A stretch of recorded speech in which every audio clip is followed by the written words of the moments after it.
Here are 6 receivers you can draft in the middle rounds of your fantasy football drafts that have true league-winning upside. Hey, before I get to those guys, got to remind you, flockfantasy.com/endgame is a place to be this fantasy football season. And if you want to play fantasy against us and win straight cash, you got to join. We got 5 spots left in our final Dynasty League of the year. We're also going to be doing redraft leagues, giving away cash prizes, plus access to our bonus articles, videos, live streams, rankings, and you're going to get some endgame swag. Check it out. flockfantasy.com/endgame is the place to be this fantasy season. All right, let's start with the guy that I've been all over the place on, but I'm finally planting my flag on Marquise Brown because I really think we see Kyler Murray back week 1 or week 2. I've talked about it. Joe Burrow tore his ACL week 11, was back week 1, threw for over 4,000 yards, over 30 touchdowns. Kyler Murray had a clean ACL tear, no other tendons, no other ligaments. That's the easiest recovery when it comes to ACL. I think he could be back out there week 1 or week 2, and he's probably going to be more of a pocket passer early in the year, which is great for Marquise Brown. This guy saw double-digit targets in 5 of 6 games last year and had 64 targets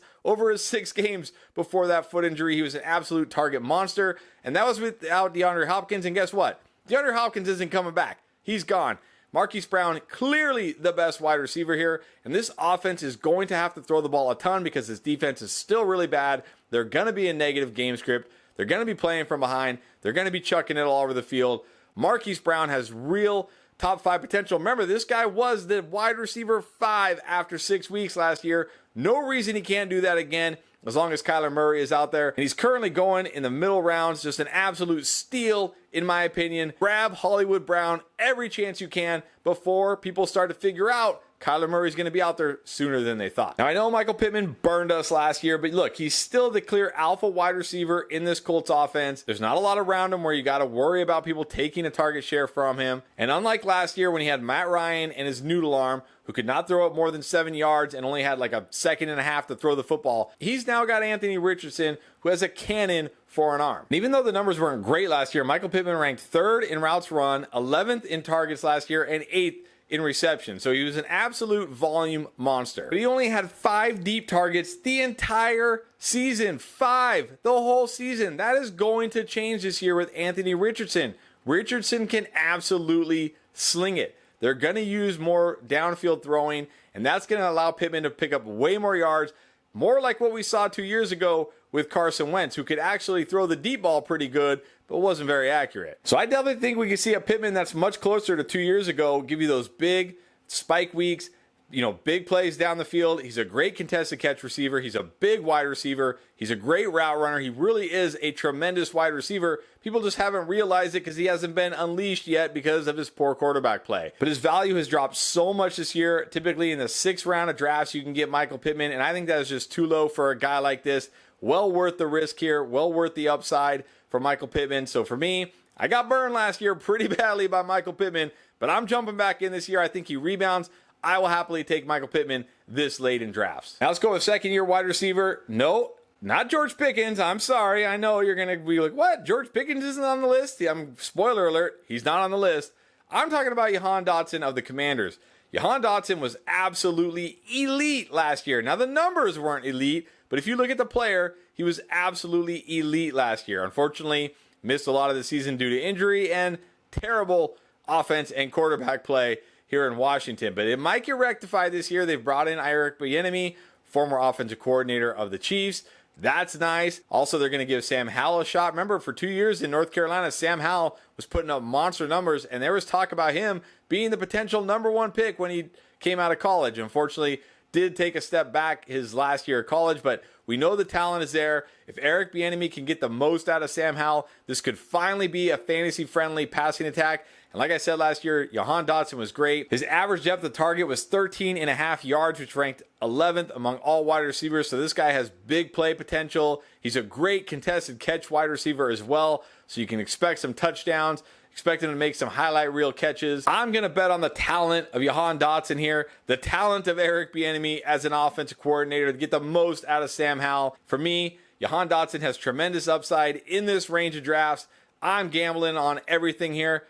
Hopefully, I don't get burned. We will see. Now, let's go with a couple of rookies. Let's start with Jordan Addison. I love Jordan Addison. I'm talking about him almost every video this year because Jordan Addison basically landed in a home run spot for him. I was talking about it before the draft. This is a guy I felt like was a great number 2 wide receiver, not really a number 1 alpha wide receiver. Well, guess what? He doesn't have to be the number 1 alpha wide receiver because the one they have, Justin Jefferson, he's pretty good.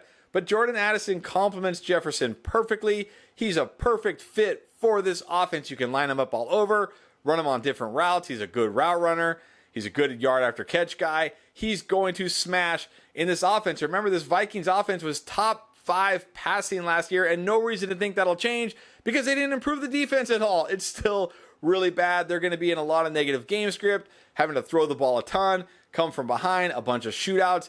I love Jordan Addison. I really think Jordan Addison will lead all rookies in both receptions and yards this year. And a guy that typically goes 7th, 8th round of drafts, that's an absolute steal to me. Jordan Addison has a chance to be a true league winner this year. Do not leave your draft without Jordan Addison, please. You will regret it. Now, another rookie I really love who doesn't seem to be getting much buzz is Zay Flowers, and I don't get it. I think people just assume this Ravens offense is going to be the same old boring, run the football, barely pass offense. It's not. They've switched from offensive coordinator Greg Roman, who I think just wanted to play like he was in the Roman ages, to Todd Monken, whose offenses traditionally are very pass happy. He was offensive coordinator back in the day when Jameis Winston had the almost historically unbelievable 30 touchdown, 30 interception year, and he also threw for over 5,000 yards that year. Todd Monken likes to throw the football. They've got a quarterback that they just paid $1 zillion to. They drafted Zay Flowers in the first round. They signed Odell Beckham. They still have Bateman. They still have Andrews. They are going to be a totally different offense this year, a dynamic offense,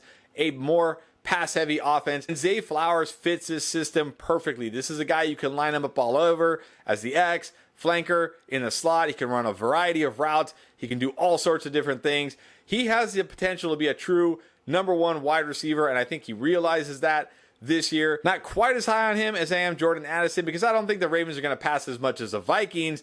Also, he's got more competition for targets, but I think where he's going, typically 8th round of drafts, is an absolute smash pick. I will grab Zay Flowers every time in this range. And then finally, one more second-year wide receiver. I was all about Sky Moore last year, and it did not happen. In fact, it was worse than did not happen. It almost was invisible last year. And I'll be the first one to admit, wide receivers who put up the kind of numbers Sky Moore did as a rookie rarely do anything in their NFL career. But there's a reason to think Sky Moore could be one of the exceptions because this is a guy coming out of college, had a great polished route tree, was a great route runner, and when you look at him last year, even though he didn't get to run a lot of routes, when he did, he was very good at running routes. That's one of the things he's very good at. This Chiefs system is not easy to figure out, and the Chiefs really asked him to do a lot last year. They lined him up all over, all sorts of different ways, all sorts of different routes.